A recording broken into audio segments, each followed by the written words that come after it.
Hi and welcome to the Base 2 Lessons series. This lesson's topic is addition and subtraction in Base 2. Objectives of this lesson.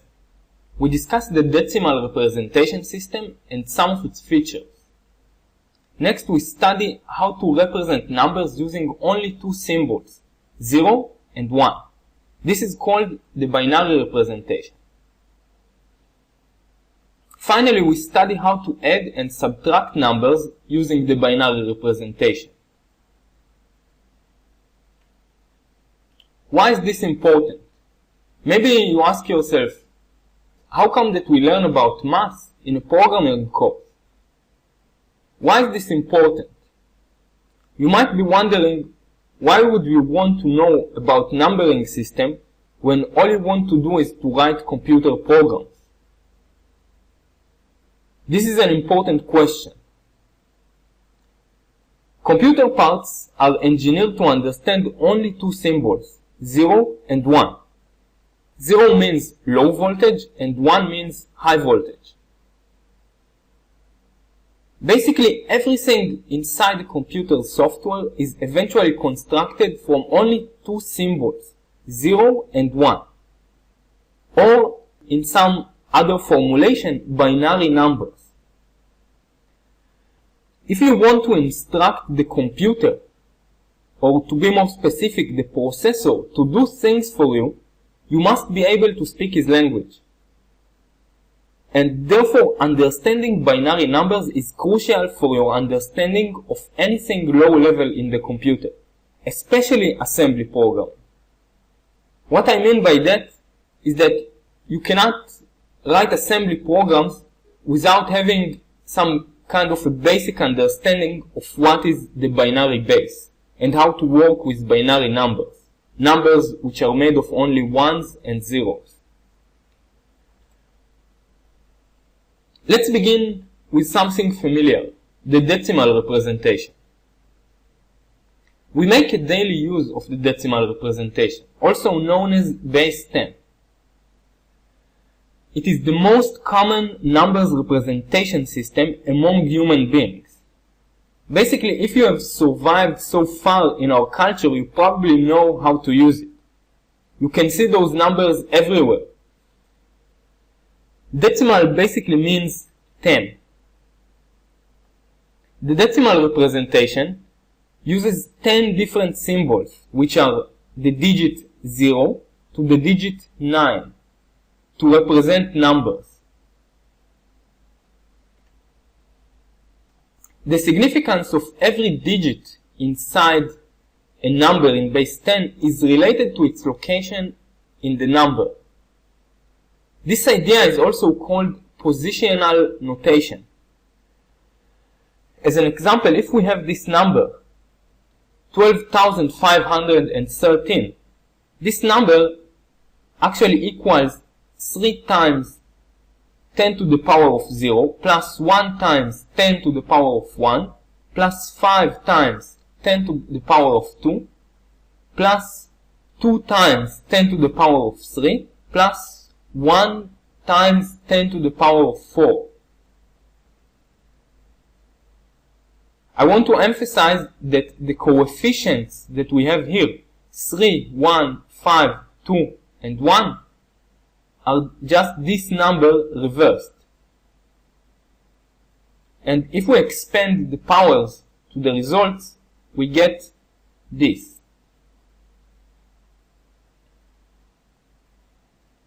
And this is the real value of this number. This is just a representation, and this is the value. This is the meaning of this number. Some small comment about it. We can see that leading zeros don't change the value of the number. You probably already know this, but I just wanted to mention this. Why you should care about representation systems? It is easy to underestimate the wisdom in the decimal system. You might not know this, but there were times and places in the history of human beings where people were struggling with much stranger numeric systems. you might have seen the Roman numeric system. Imagine what would happen if you had to pay your bills with the Roman numeric system. Numeric representations are ways to keep in memory or communicate the quantity of something. Which means that if I want to communicate to somebody else some quantity, maybe a very large quantity, I can just take a paper and a pen and then write some small digits on the paper, and those small digits together represent a very large quantity. It is pretty amazing. Another important thing to note is that the quantity and the representation are not the same thing. Some people mix those two things because they only know of one representation for numbers. They only know the decimal system. So they have problem with separating the idea of the actual quantity and the representation. What it actually means is that the quantity is something in the real world. There are some objects that we want to count somehow. Then we have a way to represent the amount of the object, and this is the representation. If there are many grains of sand somewhere, and we manage to count them, then we could somehow represent the amount of grains of sand on a piece of paper. We could just write the amount in the decimal system, if we could actually count. If we could count all those grains of sand. However, this representation is not the same as the actual objects. You got to understand this distinction between the representation and the actual real objects that we count. Another reason for which you should care.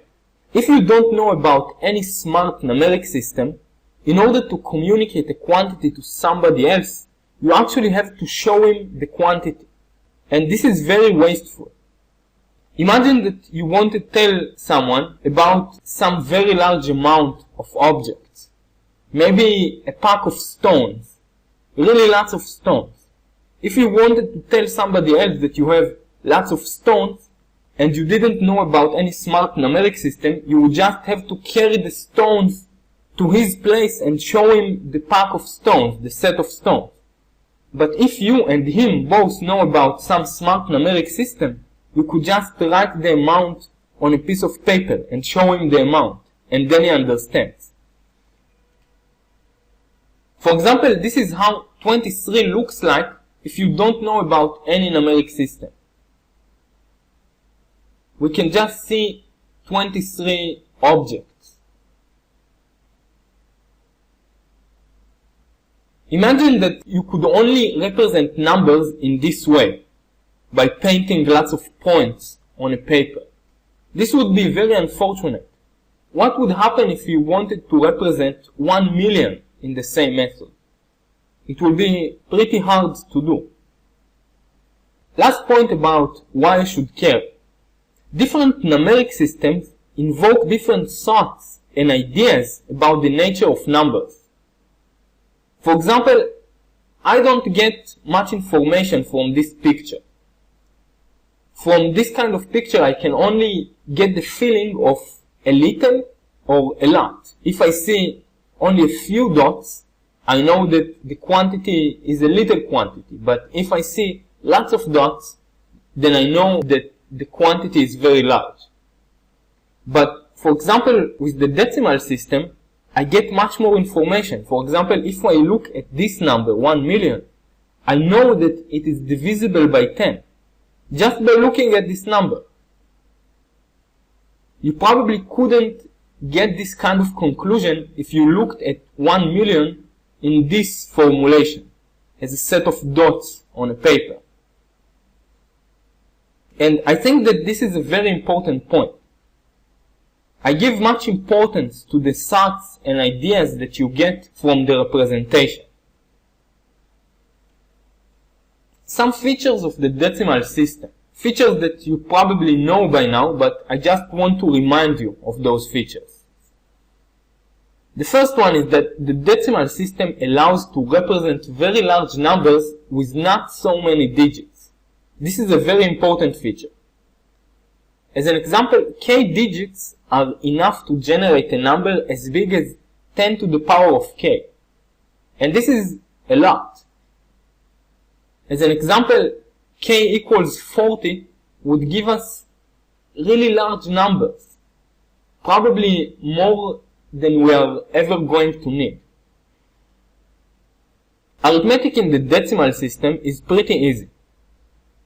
We already learned at school how to add and subtract numbers in the decimal representation. It is also pretty easy to multiply and divide numbers in this representation, though not as easy as addition and subtraction. As I mentioned before, it is also pretty easy to check divisibility in the decimal system, especially by some special numbers, for example 2, 4, 5, and 10.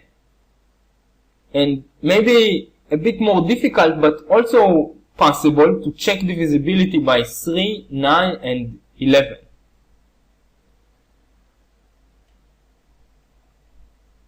Let's try to generalize the essence of base 10 to get the good features of base 10 in a more general fashion. Choosing 10 as the base number was pretty arbitrary. Okay, maybe not that arbitrary, you do have 10 fingers, but it doesn't mean that 10 is the best choice. We could choose any other base number to create a new number representation system. As an example, in base 5 we only have 5 symbols: 0, 1, 2, 3, 4. As an example, this number 12403 in base 5, this is how we note base 5, equals to this number 3 times 5 to the power of 0 plus 0 times 5 to the power of 1 plus 4 times 5 to the power of 2 plus 2 times 5 to the power of 3 plus 1 times 5 to the power of 4, which eventually equals this number. If you calculate this, you are going to get 978, which is the result in base 10. We can say that we need more digits in base 5 to represent the same number, which has only 3 digits in base 10. Base 2 is about the lowest that we can get while still having a useful experience. In base 2 we only have 2 symbols, 0 and 1. Every binary digit, or every digit in this base, is called a bit. As an example, we can look at this number, 1101, in base 2.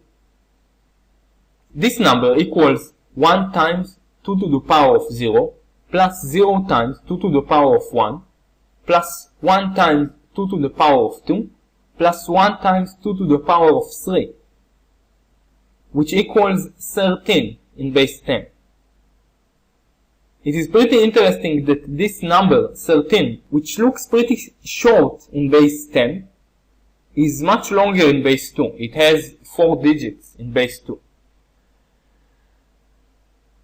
You might be wondering, what is it like to live with base 2 based numbers? Or maybe what is it like to live in base 2? Well, life in base 2 is mostly like in base 10. Everything is pretty much the same. Everything that you have learned about base 10 pretty much applies to base 2. And maybe the life in base 2 is slightly even better. Maybe mostly because of the simplicity. We only have 2 digits to deal with, 2 digits to remember. Addition in base 2. We already know how to add numbers and subtract numbers in base 10. So I want to discuss how it works in base 2. It is pretty much the same, but I want to make sure that we are on the same page here. Addition is done just like in the decimal case. We align the 2 summands to the right, and then we add digit by digit. This is how you learned it at school. If the sum is larger than the base, if the sum of two digits is larger than the base, then we move the carry, or what is left from the addition, to the next position. Some basic examples. 0 plus 1 is, as you probably expected, 1. 1 plus 1 is 10. If you think about it, the next number after 1 in base 2 is 10, because we don't have any more digits. It is like thinking about the decimal case of what is the next number after 9. It is 10, because we don't have any more digits. Another example, 11 plus 1 is 100 in base 2. And maybe another example of this type, 1111 plus 1 equals this number, 1 followed by 4 zeros in base 2.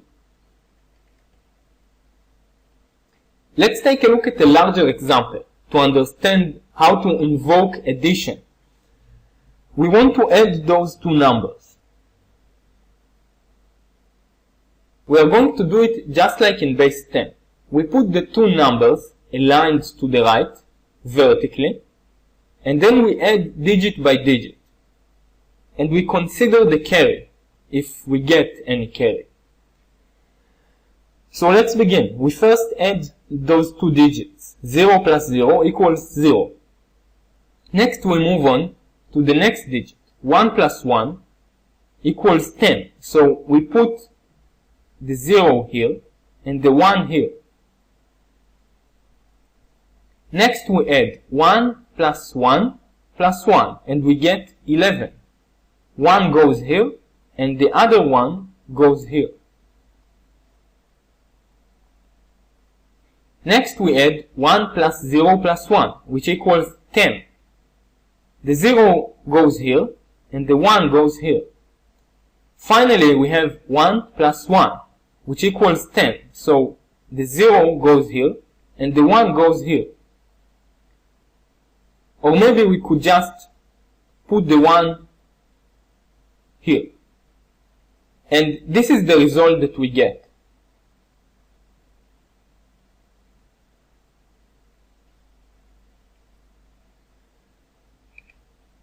Subtraction in base 2.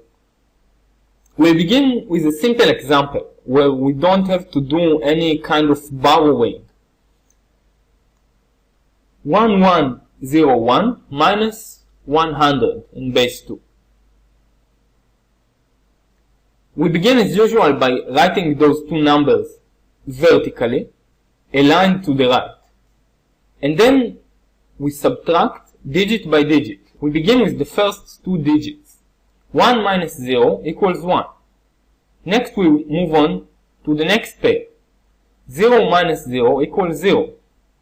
And then we have 1 minus 1 equals 0.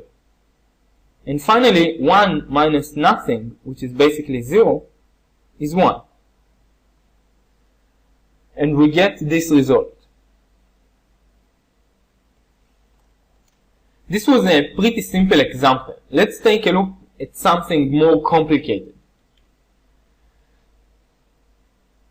100 minus 1. We first write those two numbers vertically and align to the right. Now we want to subtract 0 minus 1. And we can't really do it because 1 is larger than 0. The solution is to borrow from one of the higher digits. So we borrow from this digit, which is the first one digit inside this number. The borrowing changes this digit from 1 into 0, and then we get 10 units in the next location, in the next position. From those 10 units, we also want to borrow 1 unit. We borrow 1 unit to the right, and we are left with 1 in this position, and we get 10 in this position. Now we can subtract 10 minus 1. and we get as a result 1. Next we subtract 1 minus nothing, or 1 minus 0, which is 1.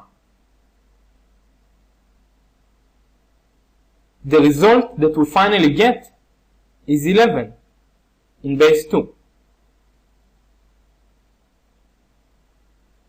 By now you've probably noticed that in some cases subtraction could be less fun than addition, because we have to borrow from some distant digit sometimes. Another example, and this is about as complex as it gets. We want to subtract this number from this number. As usual, we first write those two numbers vertically aligned to the right. We begin with 0 minus 0, which is 0. Next, we should subtract 0 minus 1, but we cannot do it, so we have to borrow. We borrow from the next digit, which turns this digit into 0, and when we borrow 1 unit, it represents 10 units in the next position. So we just subtract 10 minus 1, and we get 1. Next, we want to subtract this pair, which is 0 minus 1. And we cannot do it because 1 is greater than 0. So we have to borrow. We have to borrow again. We borrow from this digit. This digit is turned into 0, and we get 10 at the next position. Next we take 1 unit from here, which turns this into 1, and we get 10 in the next position. And finally we borrow again, and we get 10 here, and those two digits are now 1. Now we can actually do the subtraction. We subtract 10 minus 1, and we get 1. Next we subtract 1 minus 0, and we get 1. And finally, 1 minus 1 equals 0. And this is the result we get in base 2.